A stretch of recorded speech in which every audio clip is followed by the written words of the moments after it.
All right, so this is in a lot of ways a part two to the last lesson we did. We're not going to do any graphing to speak of. We may kind of sketch a graph, kind of, but we're going to be working with the functions and looking at some specific examples of growth and decay functions. Let's dive in. So, the general equation for exponential growth looks like this. Now, you'll notice this is kind of similar to like our regular exponential parent, right? Exponential parent is a b to the x, right? So a and then b. We flesh out a little detail here. And we also, for exponential growth, have a particular setup to do with the rate, right? So you're going to see this, something like this formula 3 times in this lesson. And they're all slightly different for different situations. So for exponential growth, we have this equation. A is the initial amount, the amount that you put into the system. And then R is the rate, and it's expressed as a decimal. So if exponential growth, you'll end up with an R equal to something like 1 point something, right? And it'll be something like that. So it's something greater than 1, right? That should link back to the last lesson where for exponential growth, it's greater than b is greater than 1, right? So t is in time. Now for this one, the units of time can be different things. In a equation we're going to learn in a few minutes, time has to be a specific unit. But for just general exponential growth, it can be any unit. Now, all of your time units in your problem have to match. So if you're given something in days and something in years and something in minutes, whatever, then you have to convert them to the same thing, right? But as long as all the units match, and that goes for any of this stuff, but as long as all the units match, then it'll all work out fine and dandy. And y is the final amount, so the amount after t time. Let's look at some examples using this formula.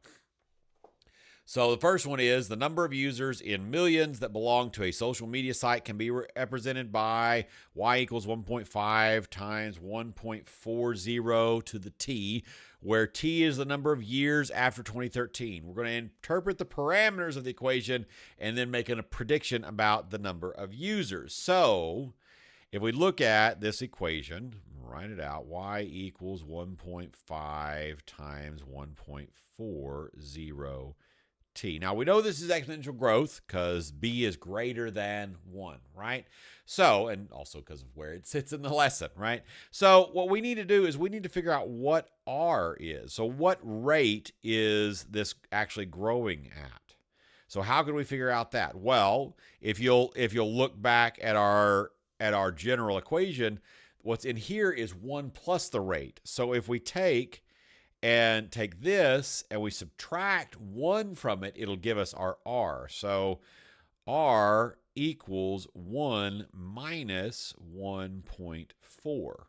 So our rate in this case is 0.4. Now, decimals and percents are kind of a weird thing in statistic type problems like this, or biology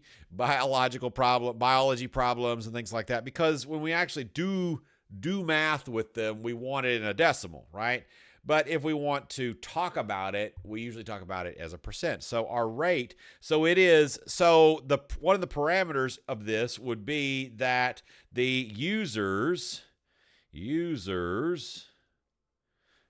are increasing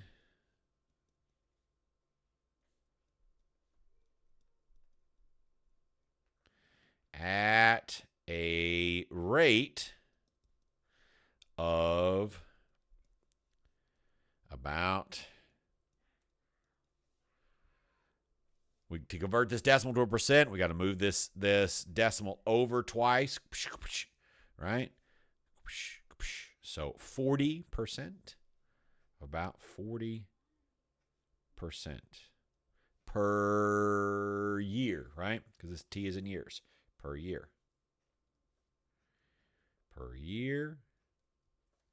All right, so that's one piece.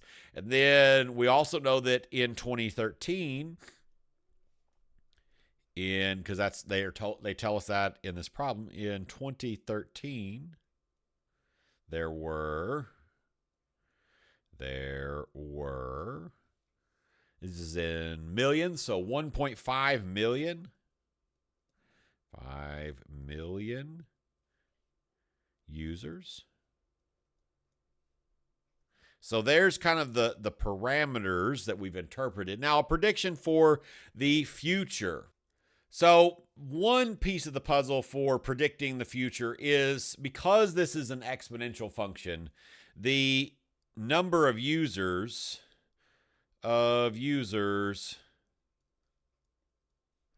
will rapidly increase, right? Because it's going to look, we know from last lesson that it's going to, if you were to graph this, it would look something like this, right? So it's going to start out small, grow, and it's going to have a rapid jump, right? Number of users will rapidly increase.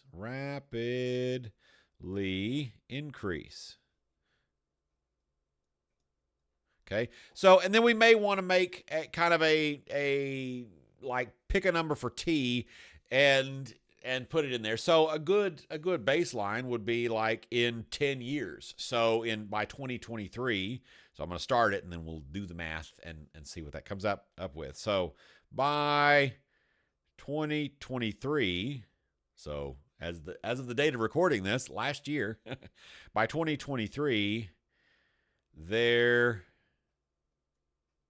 could be,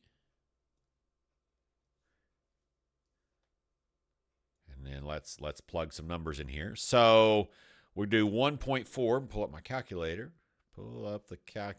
there it is. So 1.4 to the, now your exponent button will be different. So on some calculators, the little caret is the exponent, like to the power of whatever button. That's, other than that, it's probably going to be something like x to the y or x to the generic square. The button will look something like that. It may be on the plate, or oops, what am I doing? That's cool, but not what I wanted to do. Wanting to hit E. Okay. It may be on the plate where you have to hit shift or second or something, but it'll be on there somewhere, right? So on this calculator, it is right here. See that X to the Y? So it'll be something like that.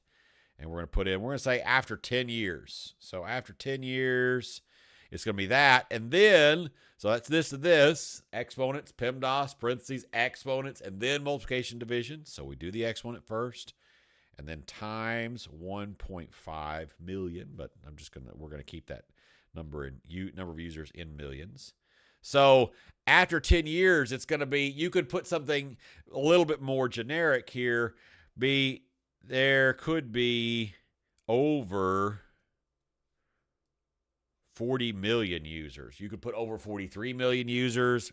But this one, if we were like presenting this to like shareholders or something, saying something that's a little bit more conservative like this, and a nice round number is often a good way.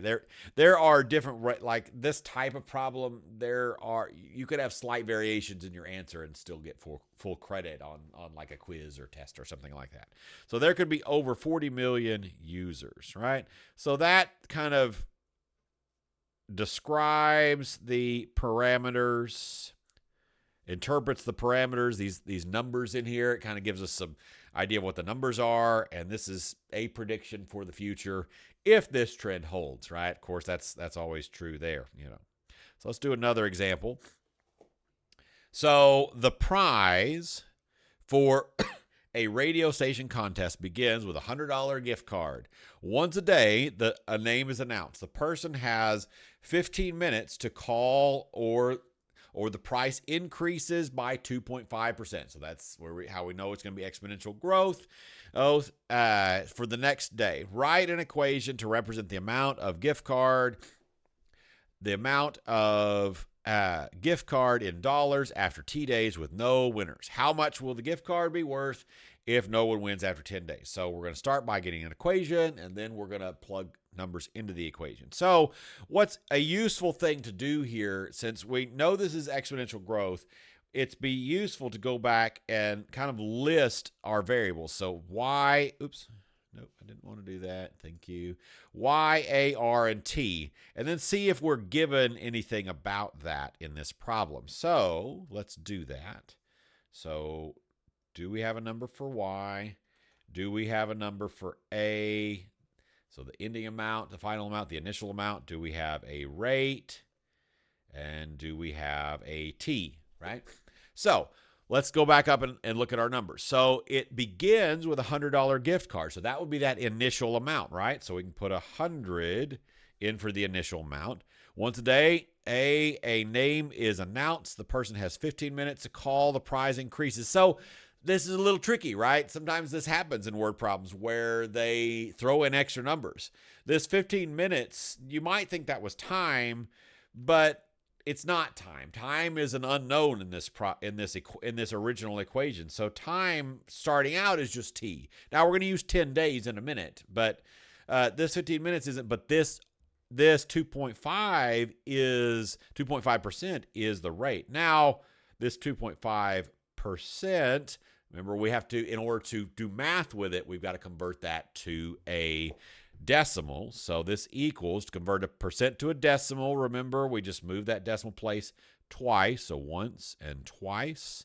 So this turns into 0.025, right? So that's kind of tricky when you have percents that are less than 10, right? Because you're going to end up having to add that 0 there, right? And the y is just y. Y is the ending amount. We don't know that. So let's see if we can plug this into the general equation. So the general equation for exponential growth is y equals a times 1 plus r to the t. So now we're just going to plug our numbers in there and do any simplification that we can do. So y, we're just going to leave as y. That's the ending amount. The initial amount, we start the contest with $100. Rate is 0.025. This in here is where I'm talking about where we can do that cleanup bit. And t is time, right? So let's clean this up. And 1 plus 0.025, that's easy peasy, right? That's just going to be y equals 100 times 1.025t. So, oops. I said t, wrote 2. I don't know. Something happened. So that is the answer to kind of part A of this. And then it wants to know how much will the gift card be if no one wins after 10 days. So that 10 days would be a time, right? So in the second half, t is 10. So we're going to plug that into the equation. Y equals 100. Oops. Times 1.025 after 10 days. So now we're going to do the math here. We're going to raise this to the 10th. I'm going to do that with our calculator. So 1.025 to the 10th equals 1.28, blah, blah, blah, and then times the initial amount of 100. So after 10 days, it'll be worth about $128. So it'll be about $128. No big deal. Next thing. So this, and I don't have time on this YouTube lesson part of the class to kind of go into this, but I will say enough because I think it's important enough to take the moment to say this, that compound interest is super important for your life, and it's super important because money and because retirement and because of all those things. And all I will say, I probably will say more words in my actual class, but in this video, I will at least tell you the biggest thing here, because time is the exponent, because time is in the exponent, the most important thing and the most retirement benefiting thing is time. So all that to say, highly recommend beginning to invest in good investments ASAP. Start it as soon as you can in your life. As soon as you have a job, start putting little bits away at least into an account. There's all kinds of things to do. If you're interested in knowing more about that, you can let me know in comments or in class. I'd be happy to help you look into that and all of those things because I think it's super important. And anyway, so after that little bit of preaching, I'll do a little more in class. But after that little bit of preaching, we have the compound interest formula. Now, the compound interest formula is just like the generic compound growth formula with just a little bit more thrown in there, right? So the current amount, the A amount, is how much you have after T years, right? P is the same thing. It's that initial amount. We just, in compound interest, we call it the principal, right? The principal amount, the beginning amount. One is still, 1. R is the interest rate. That is going to be expressed as a decimal, right? In order to do math with percents, we have to convert it to decimals. N is the number of times it's compounded annually, which will be told. It'll sit in the it'll be a part of, like, when you sign up for a mutual fund or something like that. It'll say this is compounded annually or compounded monthly or daily or whatever else, or it might be compounded. The only thing I do want to say about that is the one that's slightly confusing. Most of them make sense. If it says compounded monthly, then N would equal 12, right? If it's compounded daily, then it would be 365. Weekly, 52, right? The only one that's slightly confusing is if it says semi-annually, it means 2, right? If it says semi-annually, then N equals 2. And that's the only one that's like, okay, that's a little weird. But other than that, it just makes sense, right? T is time. And this is the one where I was talking about earlier, that for the compound interest formula, T has to be in years. Okay, so if you're given a time in months or days or something else, in this formula, you have to convert that to years. It has to be in years. Let's do an example of this. So Maria's parents invested $14,000 at 6% per year compounded monthly. How much money will there be in the account after 10 years? So let's start figuring out what's happening here. Well, this $14,000, that would be the principal. So let's label that. That's what we started with. Principal equals $14,000 at 6% per year. So that's the interest rate, is 6%. Now we've got to write that percent as a decimal to use it. So we're going to move that decimal place once and then twice. So it would equal 0.06, right? And then what else is given? It's compounded monthly. So N equals 12 because there's 12 months in 1 year. How much money will be in the account after 10 years? So we're looking for the amount at the end of the investment, and T equals 10 years. So now all we have to do is plug it into that formula. So the formula again was A equals P times 1 plus R over N to the N times T. So A is an unknown, so we're just going to leave it as his variable, right? P is the principal, that starting amount, 14,000. 1 plus R is 0.06 over 12, because it's compounded monthly, to the 12 times 10. So let's do a little simplification before we chuck all this in the calculator, right? So A equals 14,000 times 1 plus, let's go ahead and see what we do with this. So 0.06 divided by 12 equals 0.005. 0.005. And then 12 times 10 is just 120, right? That's easy peasy. Let's go ahead and put this in there, go ahead and clean this up just to make sure we don't make mistakes when we're sticking stuff in the calculator and whatever else. So this turns into 1.005. Is that right? Did I do that right? I did do that right. Sometimes a little sanity check can go a long way to not making a little mistake. So we're going to do that exponent first. So that, I'm just going to go ahead and click plus 1. And then I've got the number in there, right? So that to the 120 equals 1.819 times 14000 equals $2,541.55. $25,000,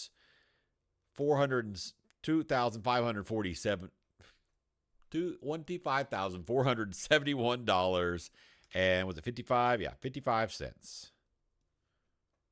Right. There we go. 6%, by the way, if you're looking into investing and all that kind of stuff, is a terrible rate of return. Don't invest in that thing unless you're like looking at super short term for some reason, and then, you know, maybe get a lawn care company or something. I'm just being silly a little bit. All right, so let's look at something else. So we looked at exponential growth. Now the equation, general equation for exponential decay is the same thing except with a minus, right? Because that rate, we're looking for something where b is between 0 and 1, right? So let's do some examples with this. So the percentage of area in the continental United States not covered by a cell phone provider can be represented by the equation y equals 0.15 equals 0.15 times 0.45 to the t, where t is the number of years after 2012. Interpret the parameters of the equation, make a prediction about the future coverage of the service provider. Okay, so let's take a look at the parameters. So at the very, very beginning, now this we started, it's a bit interesting, right? Because the 0.15, what is like A and Y, what units is it in? It's the percentage of area. So this is the percentage of area at the start, right? So to convert, in order to write our interpretation, we're going to want to convert that decimal back into percent, right? So it's going to move that back over. So start writing our interpretation. So in 2012, they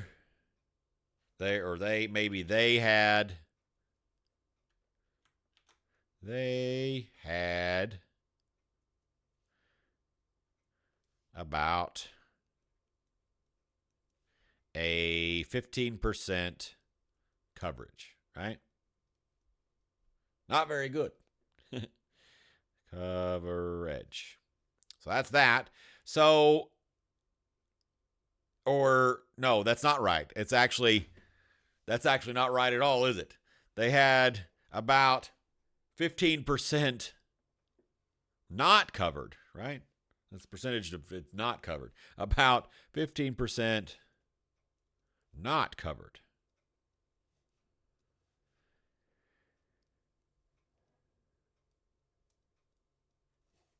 Had about 15% not covered. So their coverage, the amount not covered,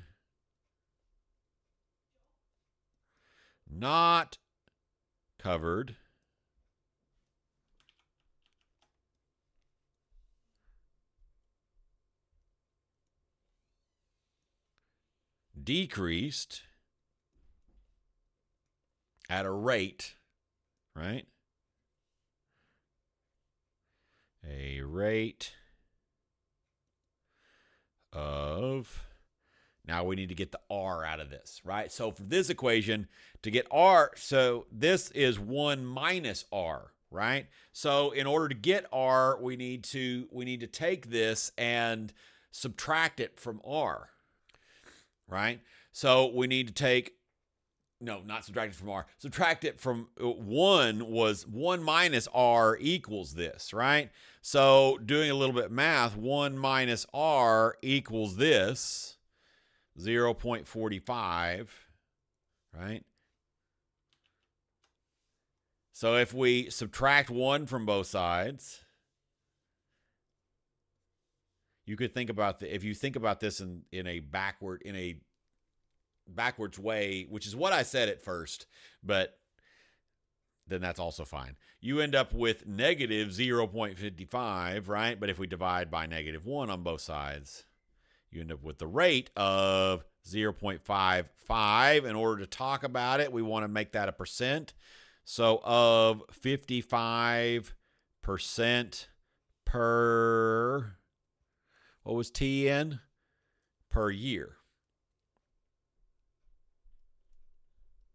Okay, so there's the parameters, kind of the initial amount and the rate, right? That's the interpreted parameters. Now, what about the prediction for the future? So let's go with 10 years again. Why not? So let's plug in 10 years. So y equals 0.15 times 0.45.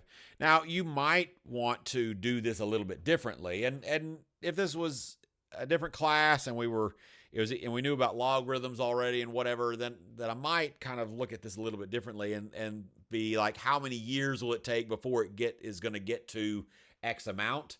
But because it's easy to just plug stuff in here, this is just going to be easy. Now, because all it says is make a prediction, right?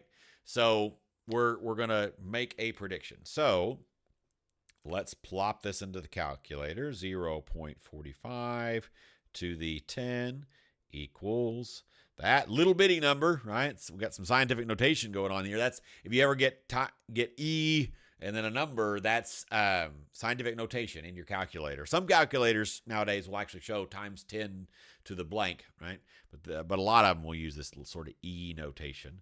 And then we're multiplying that times 0.15.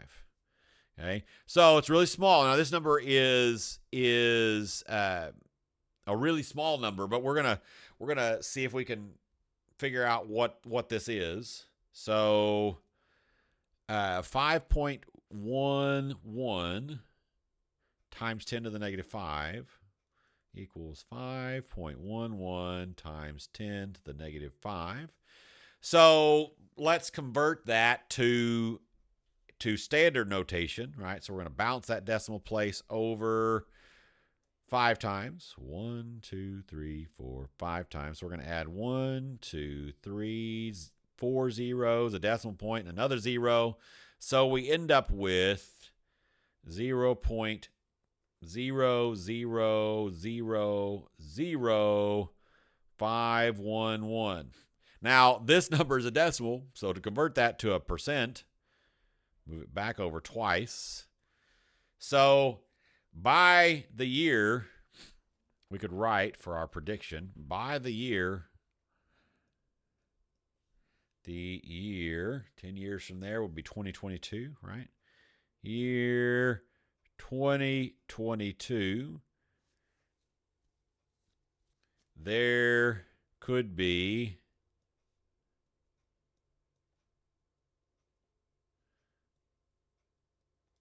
as little as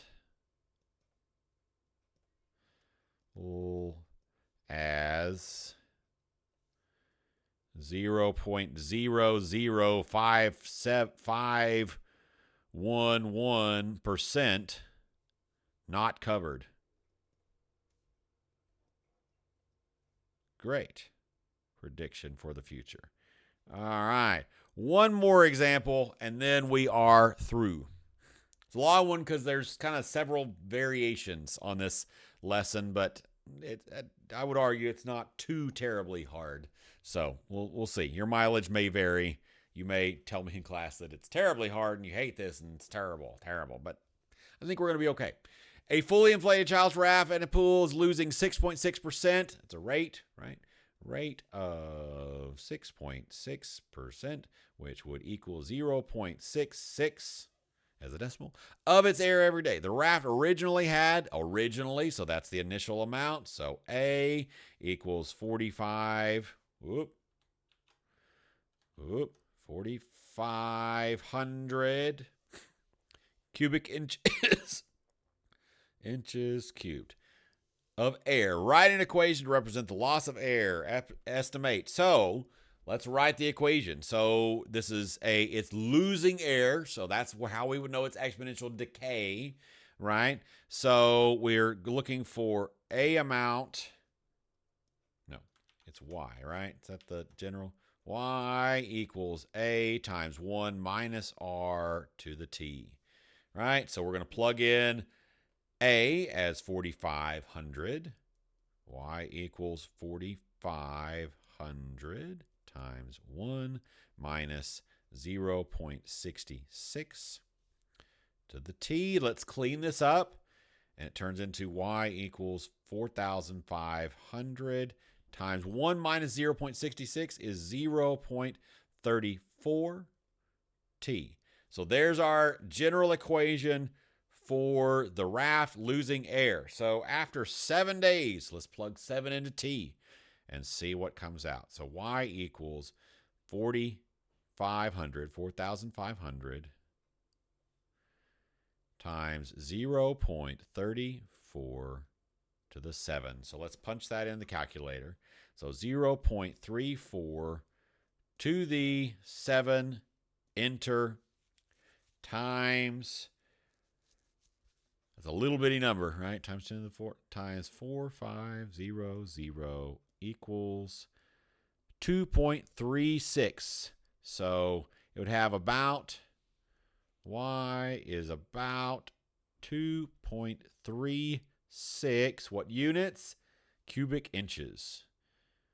Inches cubed of air. After starting out with that much, I'm sure that that thing is flat at that point. It's got a little bit of air probably in it, but not much. And now we are through. Hope it's been a great one. I'll see you in class or not. Do your homework. Have a good day. Bye-bye.